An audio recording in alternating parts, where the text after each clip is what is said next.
عزاداران سید الشہداء، محرم الحرام کا نواں روز آ چکا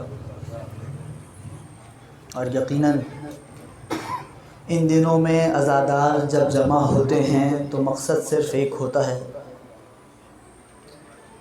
کہ کوئی بھی پڑھنے والا حسین کا نام لے لے اور ادھر عزاداروں کے آنکھوں میں آنسوؤں کے سمندر جاری ہو جائے۔ یقیناً حسین حسین کرنے میں اور آپ جمع ہوئے ہیں، مصائب کا بیان بھرپور اور زیادہ ہونا چاہیے، لیکن تمہیدی طور پر چند جملے فضائل کے مجھ سے سنتے جائیے۔ مختصر سی زحمت ہے، گزارش اتنی ہے کہ آخر تک میرے ساتھ رہیے گا۔ ایک درود بھیج دیجیے محمد و آل محمد۔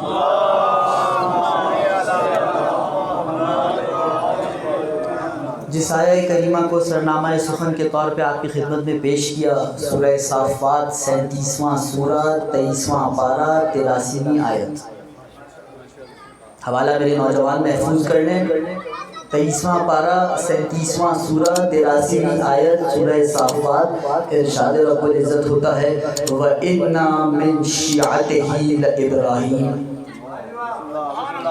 یقیناً اس کے شیعوں میں ابراہیم بھی شامل ہے۔ اچھا، کون ہے ابراہیم؟ ذرا سنیں گے، ذرا ساتھ دیں گے، پیچھے والے بھی میرے ساتھ شامل ہو جائیں گے۔ ذرا ابراہیم کی کچھ شان بیان کر دوں تاکہ سمجھ میں آئے کہ ابراہیم جس کا شیعہ ہے اس کی کیا شان ہے۔ کون ہے ابراہیم؟ خدا نے 1,24,000 انبیاء کا سلسلہ بھیجا کہ نہیں؟ اب ان 1,24,000 انبیاء کے بارے میں تیسرے پارے کی پہلی آیت تلک الرسل فضلنا بعضهم علی بعض، یہ سب کے سب ایک سے نہیں، یہ جو خدا کے بھیجے ہوئے انبیاء ہیں جب وہ سب ایک سے نہیں تو مسلمان کے 4 ایک سے کیسے ہو سکتے ہیں؟ تلک الرسل فضلنا بعضهم علی بعض، ان رسولوں میں سے بعض کو بعض پہ فضیلت دے رکھی ہے۔ اچھا، سب سے زیادہ فضیلتوں کا جو حامل ہے وہ حسین کا نانا محمد مصطفیٰ ہے۔ اب اس ایک نبی کو ایک جانب رکھ دیجئے، 1,24,000 انبیاء میں جو ختمی مرتبت کے بعد سب سے زیادہ فضیلت رکھنے والا ہے اسے زبان عشق میں ابراہیم کہا جاتا ہے۔ بھائی کون ہے ابراہیم خدا کی نگاہ میں؟ جسے سب سے پہلے اپنا ربی بنایا، پھر رسول بنایا، پھر خلیل بنایا۔ بھائی خلت کوئی ہلکا مرحلہ نہیں ہے۔ پھر اپنا یار بنایا، اپنا دوست بنایا، ہر یہاں تک کہ آ گئی انی جاعلک للناس امامہ کی سند دے ڈالی۔ بھائی نبی بھی بنا دیا، رسول بھی بنا دیا، خلیل بھی بنا دیا، امام بھی بنا دیا۔ کیا لاڈ پیار کا رشتہ ہے رب کا ابراہیم سے پیش کرتا چلوں۔ یہ قرآن کے ماننے والے ہیں، قرآن سنا دوں، کچھ درس تفسیر قرآن اس حدیث سے بھی سنتے چاہیے، اس حسین کرنے والے سے بھی کچھ تفسیر قرآن سن لیجئے۔ سورہ بقرہ دوسرا سورہ 260 آیت کا نشان، اب رب ابراہیم سے اپنا لاڈ سمجھا رہا ہے۔ مسلمانوں، ابراہیم سے میرا کیا تعلق ہے؟ ابراہیم سے میری کیا محبت ہے؟ ابراہیم سے میرا کیا پیار ہے؟ وَإِذْ قَالَ إِبْرَاهِيمُ رَبِّ أَرِنِي كَيْفَ تُحْيِي الْمَوْتَى، سورہ بقرہ دوسرا سورہ آیت کا نشان 260، گھر جا کے تلاوت کیجئے گا۔ اِذْ قَالَ إِبْرَاهِيمُ، اے حبیب تیرا جد ابراہیم مجھے اتنا پیارا تھا، ایک روز ابراہیم مجھ سے کہنے لگا رب ارینی کیف تحیی الموتیٰ، رب یہ تو دکھا دے تو مردوں کو کس طرح زندہ کرے گا۔ بھائی یہ محسوس کیجئے گا، اس جملے کے اندر محبت محسوس کیجئے گا۔ کوئی باس ہو، کوئی چیئرمین ہو، کوئی ٹھیکیدار ہو، کوئی مالک ہو، ہر ملازم آگے اس مالک سے فرمائشیں نہیں کیا کرتا۔ بھائی کوئی خاص ملازم ہوتا ہے جس سے مالک کو خاص محبت ہوتی ہے، وہی جرأت کرتا ہے مالک سے فرمائشیں کرنے کی۔ اب یہ ابراہیم کی محبت ہے، رب ارنی کیف تحیی الموتیٰ، پالنے والے ذرا دکھلا تو صحیح تو مردوں کو کیسے زندہ کرتا ہے۔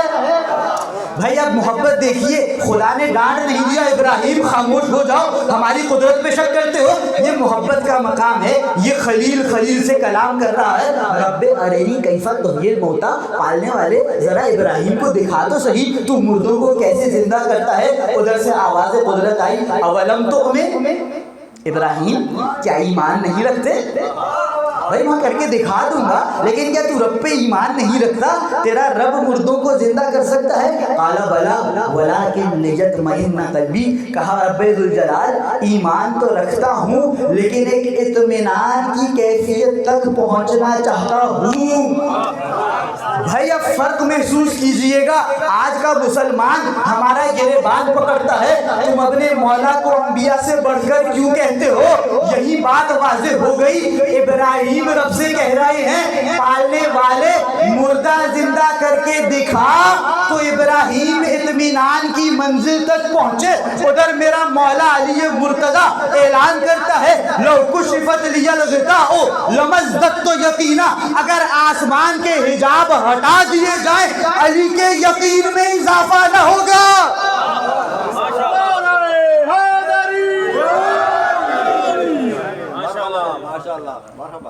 نبی کے پسینے میں اور نبی کے خون میں فرق ہوا کرتا ہے۔ اب ابراہیم نے کہا بلا ولیکن لیطمئن قلبی، ہاں اے رب ایمان تو ہے لیکن چاہتا ہوں اطمینان قلب کی منزل تک پہنچاؤں۔ اب یہ رب کی محبت ہے ابراہیم سے، یہ ابراہیم کی منزلت میں بیان کر رہا ہوں، ابراہیم کے فضائل آپ کو سنا رہا ہوں۔ ایک مرتبہ حکم ہوا فخذ اربعۃ من الطیر، ٹھیک ہے ابراہیم تم ہمارے خلیل ہو، تم ہمارے محبوب ہو، تم ہمارے دوست ہو، آج تم نے فرمائش کی ہے، دوست کی فرمائش ٹھکراتا نہیں۔ قبلہ ابراہیم کو حکم ہوا 4 پرندے پکڑو، فخذ اربعۃ من الطیر، قرآن سنا رہا ہوں، فخذ اربعۃ من الطیر، یہ 4 پرندے پکڑو، ان کے ٹکڑے ٹکڑے کرو، ان ٹکڑوں کو آپس میں مخلوط کرو، چند پہاڑوں پہ جا کے کچھ ٹکڑے رکھ دو۔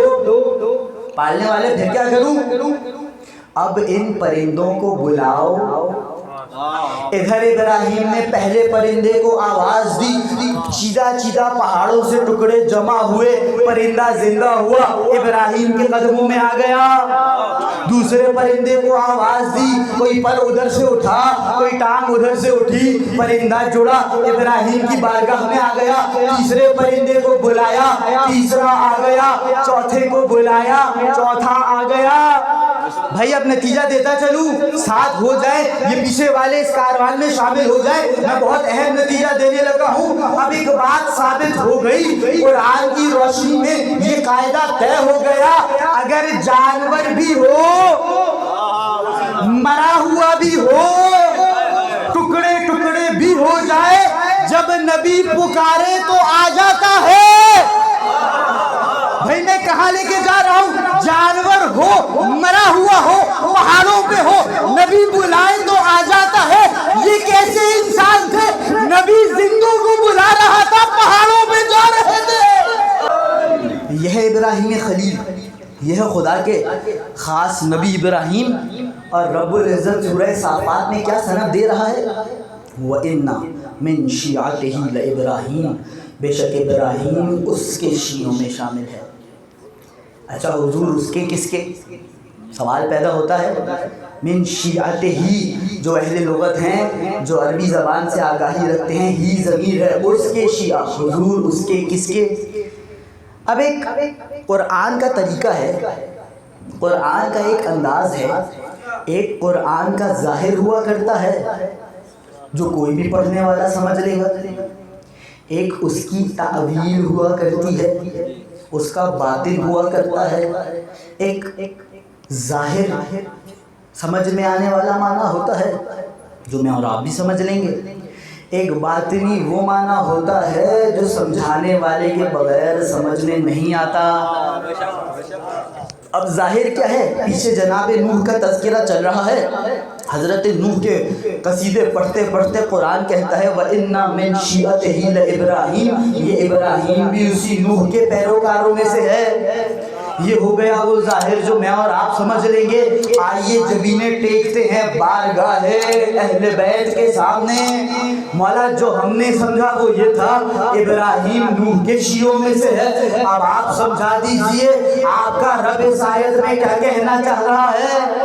بھائی ساتھ ہیں تفسیر برہان سید ہاشم بحرانی، حوالہ محفوظ رکھنے، میرے 5ویں مولا سے حدیث نقل کرتے ہیں۔ میرے مولا فرماتے ہیں انہ من شیعۃ النبی، ابراہیم میرے نانا محمد مصطفیٰ کا پیروکار ہے۔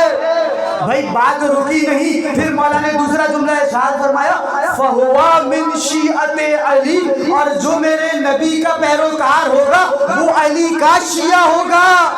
کیوں یا محمد باقر کیوں کہا؟ کیونکہ جو بھی نبی کی پیروی کرنے والا ہے اس پر فرض ہے علی کی بھی پیروی کرے۔ ان من شیعتہ لابراہیم، یہ ابراہیم محمد مصطفیٰ کا ماننے والا ہے، علی مرتضیٰ کا شیعہ ہے۔ اور خدا بغیر مطالبے کے تو سند نہیں دیا کرتا۔ بھائی دنیا کا یہی طریقہ ہے، میں یہاں بیٹھا رہوں، مجھے کسی یونیورسٹی والے سند لا کے دے دیں گے، میں جب جاؤں گا میں مطالبہ کروں گا، ان کا امتحان دوں گا، جو ان کا پروسیجر ہے اسے فالو کروں گا، پھر مجھے سند دی جائے گی۔ ادھر یہ سند ہے ان من شیعتہ ابراہیم، کیا ابراہیم کو بیٹھے بٹھائے سند مل گئی؟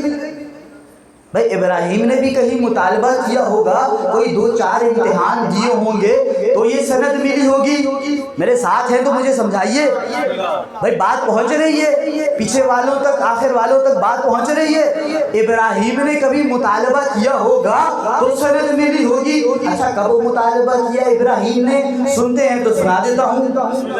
تفسیر برہانی کی روایت پڑھ رہا ہوں، میرے اور آپ کے چھٹے مولا ارشاد فرما رہے ہیں ان اللہ لما خلق ابراہیم، جب خدا نے ابراہیم کے نور کی تخلیق کی تو ابراہیم کو بصیرت عطا فرمائی۔ فنظر، اب ابراہیم نے نظر دوڑائی، فرأى نورا الی جانب العرش، عرش خدا کے برابر میں ایک نور پایا۔ بھائی ابراہیم ابھی پیدا ہوئے ہیں، ابراہیم کے نور کی ابھی خلقت ہوئی ہے، ابھی ابراہیم کو بینائی عطا ہوئی ہے، بصیرت ملی ہے۔ ابراہیم نے ایک ایسا نور دیکھا جو پہلے سے عرش الہی کے برابر میں ہے۔ ایک مرتبہ سوال کیا یا الہی ما ھذا النور، پالنے والے میں ابراہیم ابھی آنکھیں کھولی ہیں میں نے، یہ کون سا نور ہے جو پہلے سے تیرے عرش کے برابر میں ہے؟ ایک مرتبہ ندائے قدرت آئی، ھذا نور محمد صفوتی من خلقی، یہ میرے خاص محبوب چنیدہ بندے محمد کا نور ہے۔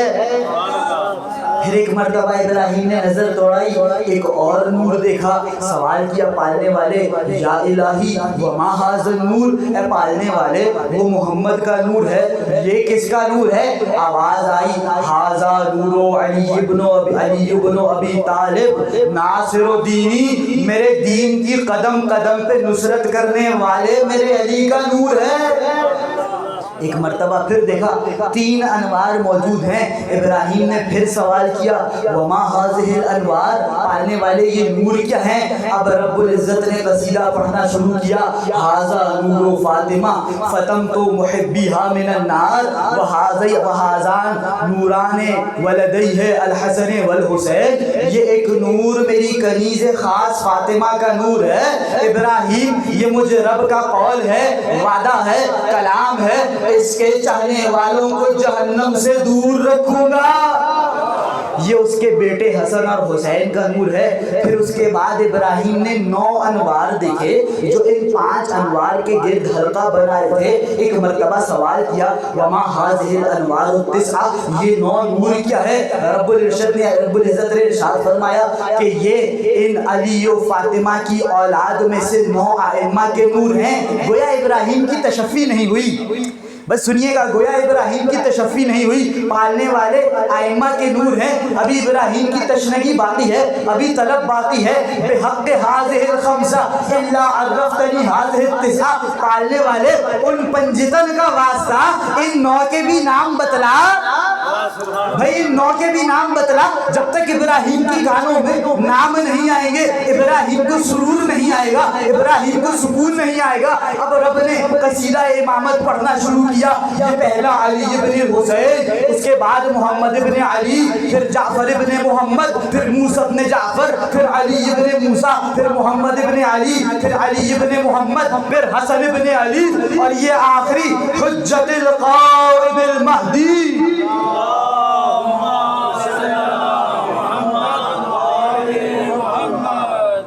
اب جس مرحلے کے لیے میں آپ کو یہ زحمت دیتا آ رہا ہوں، ان 14 انوار کی زیارت ہو گئی، لیکن ابھی ابراہیم کی زیارات کا سلسلہ ختم نہیں ہوا۔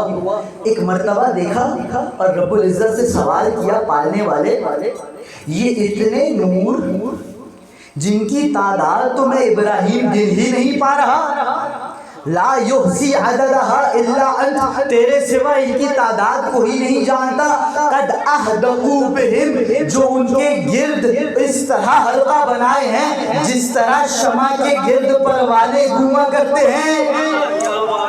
بھائی میرے ساتھ ہو جائیے گا، میں نتیجے کی طرف بہت تیزی سے بڑھ رہا ہوں۔ اس طرح حلقے بنائے بیٹھے ہیں جس طرح شمع کے گرد پروانے ہوتے ہیں۔ پالنے والے یہ کون ہیں؟ اب رب کی زبانی سنیے، ابراہیم ابھی اس دنیا میں آئے ہیں، ابراہیم کا نور ابھی خلق ہوا ہے، ابھی بینائی عطا ہوئی ہے، ابھی ابراہیم ان انوار کو دیکھ رہے ہیں جو پہلے سے اس دھرتی پر ان 14 کے گرد گھوم رہے تھے۔ سوال کیا، پالنے والے ابراہیم ابھی آ رہا ہے، یہ پہلے سے جینے والے بسنے والے کون ہیں؟ یہ پہلے سے 14 کے گرد طواف کرنے والے کون ہیں؟ جواب آیا، ہؤلاء شیعۃ امیر المؤمنین، یہ علی کے ماننے والے شیعوں کے نور ہیں۔ ہم اس دنیا میں بعد میں آئے ہیں، ان کے گرد پہلے سے گھوم رہے ہیں۔ یہ جو یہاں لوگ بیٹھے ہیں، انہوں نے اس دھرتی پہ بعد میں آنکھ کھولی ہے، محمد اور علی سے پہلے محبت کی ہے۔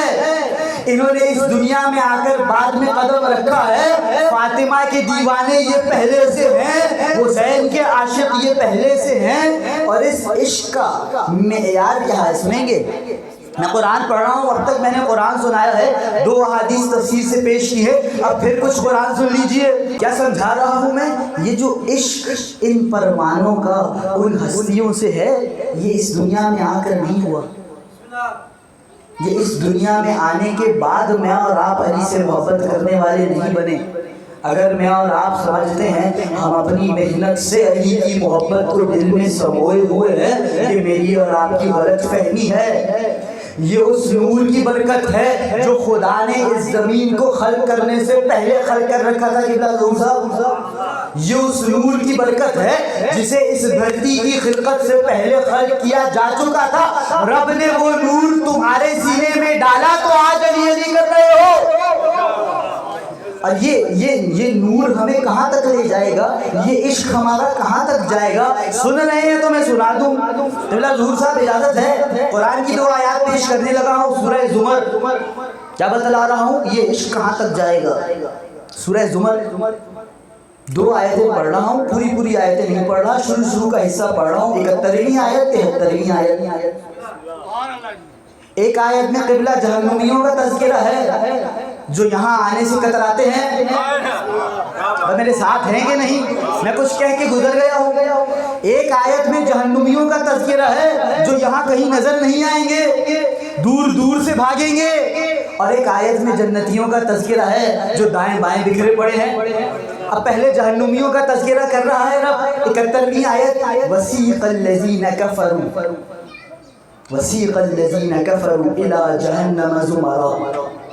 یہ جو جہنمی لوگ ہیں نا، روز محشر کا منظر ہے، میرے ساتھ ہیں، روز محشر کا منظر ہے، رب بتلا رہا ہے ایک جانب جہنمیوں کی قطار ہوگی، دوسری جانب حسین کے ماننے والے جنتی کھڑے ہوں گے۔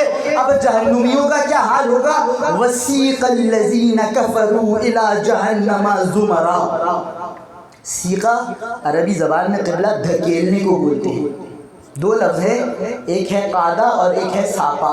قادہ کا مطلب ہے آگے سے میں کسی کو کھینچتا ہوا لے جاؤں، میں کھینچنے والا آگے ہوں، وہ شخص پیچھے ہے، میں اسے گھسیٹتے ہوئے لے کے جا رہا ہوں، یہ ہے قادہ.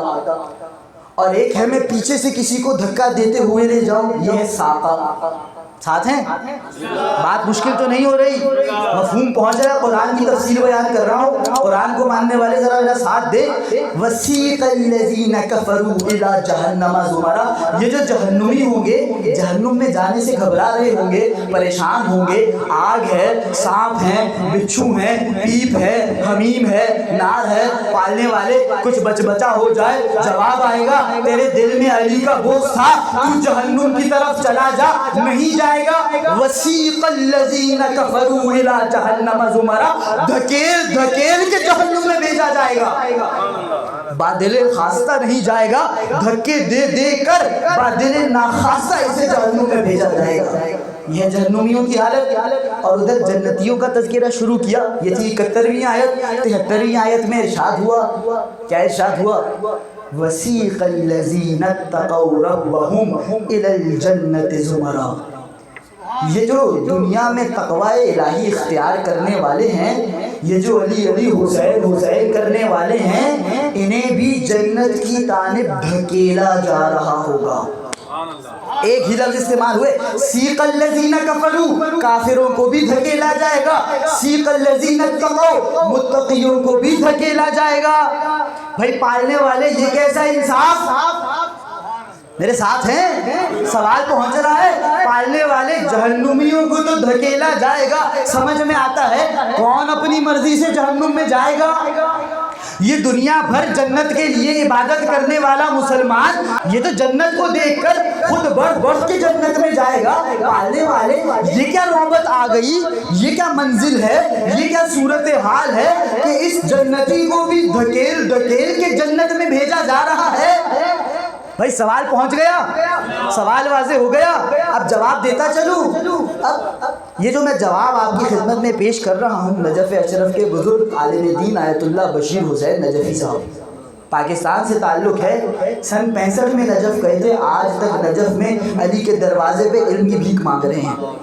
اور جب ایسے کوئی علی سے علم کی بھیک مانگے تو اس طرح علم ملتا ہے جو میں آپ کے سامنے جواب پیش کرنے لگا ہوں.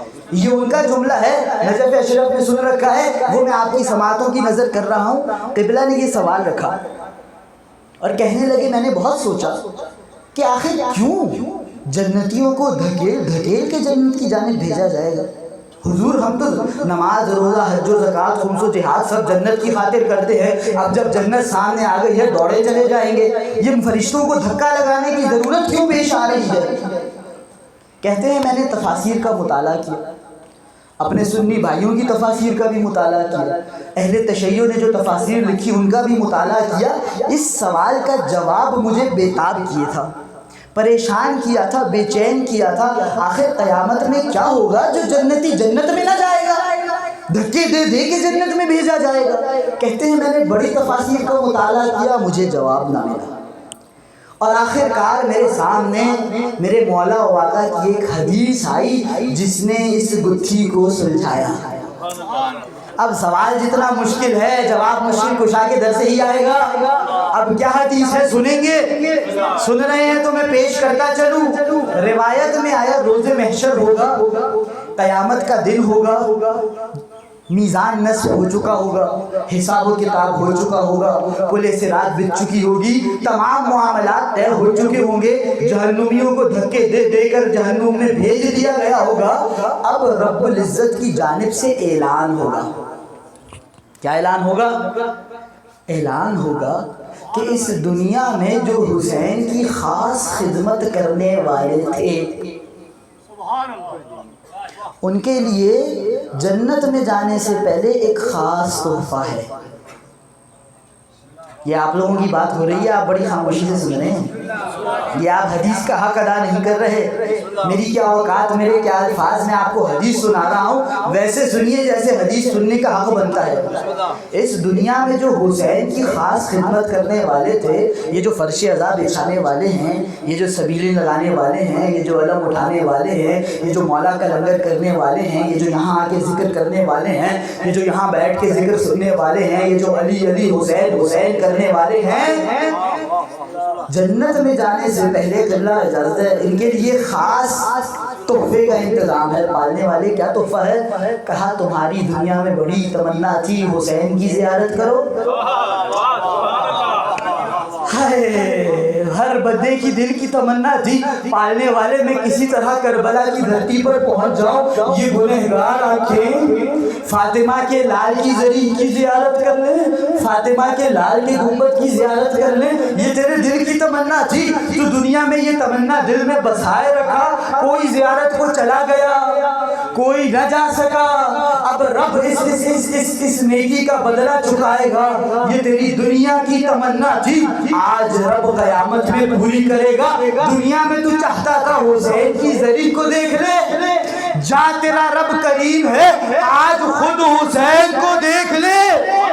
حسین سید الشہداء بنفس نفیس میدان محشر میں موجود ہوں گے، حسین کے خاص خدمت کرنے والے خاص غلام، خاص عزادار، خاص موالیوں کو اجازت دی جائے گی، جاؤ حسین کے خیمے میں دل بھر کے آنکھوں کو سیراب کر لو، تمنا پوری کر لو، حسین کے چہرے کی زیارت کر لو۔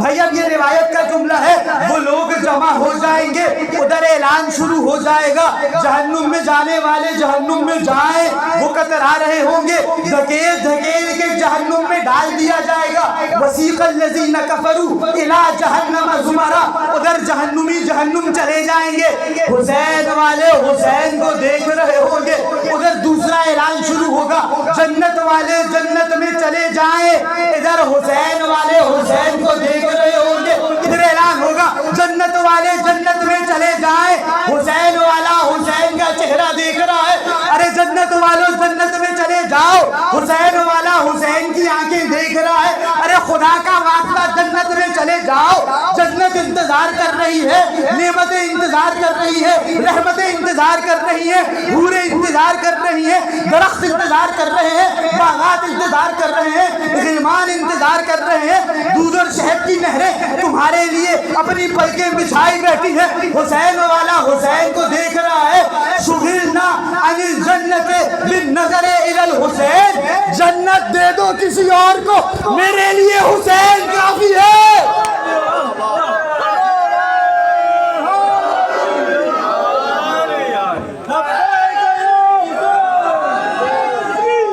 ادھر پھر رب کا ارشاد ہو رہا ہے، وسیق الذین اتقوا ربهم الی الجنت زمرا، ارے فرشتوں انہیں چھوڑ دیا گیا، یہ ابد تک حسین کے چہرے میں گم رہیں گے، انہیں دھکیل دھکیل کے جنت کی جانب بھیجا جائے۔ ہائے ہائے ہائے، اب خدا کی قسم یہ جملہ مجھ سے ہدیہ لیتے جائیے گا، اب اگر ہزاروں ہزاروں ظاہر آج کربلا میں حسین حسین کرتے نظر آ رہے ہیں، خبردار حیران مت ہونا، یہ ہمارا اختیار نہیں، ہماری مجبوری ہے، پیدا ہونے سے پہلے بھی حسین کو دیکھ رہے تھے، مرنے کے بعد بھی حسین کو دیکھتے رہیں گے، زندگی میں بھی حسین حسین کرتے رہیں گے۔ اے پالنے والے، ابراہیم کا سوال، یہ کون سے نور ہیں جو ان 14 کے گرد حلقہ بنائے بیٹھے ہیں، گویا شمع کے گرد پروانے گھوم رہے ہیں، ہؤلاء شیعۃ علی بن ابی طالب، اے ابراہیم یہ نور جو تو آسمان میں دیکھ رہا ہے میرے علی کے شیعہ ہے، ایک مرتبہ جب منزل یہاں تک پہنچی ابراہیم نے بڑا کٹھن سوال کیا. جس خوبصورت انداز میں آپ نے اب تک سنا ہے, یہ آخری 2 جملے سن لیجیے اور میں مذاہب کی جانب بڑھ جاؤں گا. پالنے والے, یہ عالم انوار میں نور تو سمجھ میں آ گئے. جب انسانیت دنیا میں پھیلے گی, لوگ بکھریں گے, زمین پہ منتشر ہوں گے, کوئی کہیں جائے گا, کوئی کہیں جائے گا, کوئی گورا ہوگا, کوئی کالا ہوگا, کوئی طویل ہوگا, کوئی قصیر ہوگا, کوئی کہیں کا ہوگا, کوئی کہیں کا ہوگا. کس طرح پتا چلے گا یہ نور کس کے جسم میں ہے؟ فبما تعرف, اس نور کی معرفت کیسے ہوگی؟ کون سا جسم ہے جس کی روح میں وہ نور ہے جو علی کے شیعہ کا نور ہے؟ اب رب نے زبان قدرت نے 4 نشانیاں گنوائی ہیں. میں وہ ہدیہ کر رہا ہوں, حدیث مکمل کر رہا ہوں.